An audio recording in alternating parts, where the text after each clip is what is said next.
Engineers day celebration सिर्फ हम इस नाम से ना मान के चले कि हम विश्वकर्मा जी को याद कर रहे हैं। मेरा ये मानना है कि नाम तो इसलिए याद रहा क्योंकि उन्होंने काम ऐसे करे। ज़्यादा ज़रूरी है उस काम को याद रखना, उन चीज़ों को फॉलो करना जिसको उन्होंने सारी ज़िंदगी निभाया। शुरुआत सामान्य जीवन से करी, पारिवारिक जीवन सामान्य था।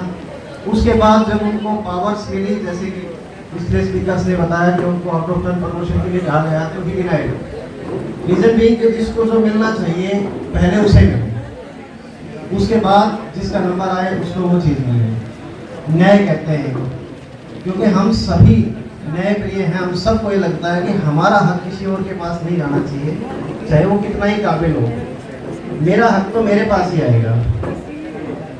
एक इस मौके पे एक ऐसी बात मैं शेयर करना चाहूँगा, तो डिस्ट्रिक्ट एडमिनिस्ट्रेशन का अभी जिक्र हुआ है, तो बहुत सारे मौक़ों पे जब सोसाइटी में कोई किसी प्रकार का झगड़ा हो जाता है या पब्लिक गैदरिंग हो जाती है, तो मैंने बहुत बार देखा कि डिस्ट्रिक्ट एडमिनिस्ट्रेशन किसी भी इंजीनियर किसी भी विभाग से, चाहे वो बिजली विभाग से है, चाहे वो सिंचाई विभाग से है, चाहे पब्लिक हेल्थ विभाग से है, वो किसी दूसरे के काम में उसको भेज देते हैं।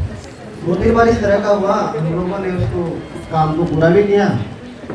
तो इस हिसाब से एक बार मैंने पूछ लिया, मैं कहा सर आप मतलब सारी जगह जो झगड़े हिसाब या कुछ होता है तो उसमें इंजीनियर्स को क्यों भेज देते हो?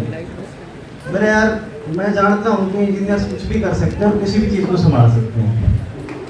तो मैं कहा जी बहुत बढ़िया। बोला मैं कहा जी इसी कारण से आप संभाल रहे हो क्योंकि आप ही इंजीनियर हो। तो हमारे इंजीनियरिंग जो फर्टिलिटी है जो स्टार्ट कहीं से भी हुई हो, लेकिन आज वो हर जगह पहुंच चुके हैं। मैं देखता हूँ कि हम किसी भी डिपार्टमेंट में कहीं भी देखते हैं तो ऐसा नहीं हो सकता कि वहाँ पे हमारा इंजीनियरिंग ग्रेजुएट पहुँचाना, और अगर वो पहुँच जाता है तो उसके कार्य उसकी चीज़ें ये डिपेंड नहीं करता कि उसने इलेक्ट्रिकल इंजीनियरिंग करी, मैकेनिकल करी या कुछ और करा है। क्योंकि मेरा ये मानना है कि इंजीनियरिंग कोर्स नहीं है, स्किल है। हम साइकिल चलाना सीख लेते हैं, कुछ और चीज़ सीख लेते हैं। इसी तरह से इंजीनियरिंग में हम प्रॉब्लम सॉल्विंग एबिलिटी को इम्प्रूव करते हैं।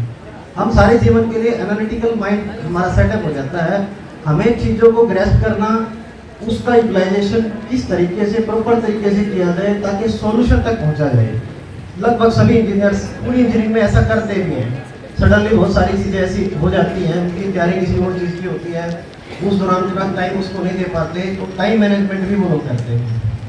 अभी थोड़ी देर पहले सवाल पूछा था किसी साहब ने, क्योंकि मैंने देखा है कि काफ़ी टाइम से स्टूडेंट्स भी बैठे हैं और चीज़ें चल रही हैं। एक छोटा सा सवाल मैं भी करना चाहूँगा। अगर हम अपने आप में खुद से ही पूछें या दूसरे से पूछें कि जीवन में सबसे बड़ा आश्चर्य क्या है,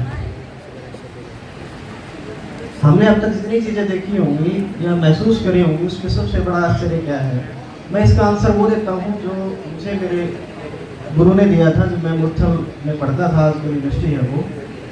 उन्होंने कहा था कि सबसे बड़ा आश्चर्य है कि एक आदमी मर जाता है और उसका अंतिम संस्कार के लिए लोग जाते हैं और उस वक्त वो उसे रियलाइज करते हैं कि हाँ ये तो मर गया भाई, अब ये वापस दोबारा दिखेगा नहीं।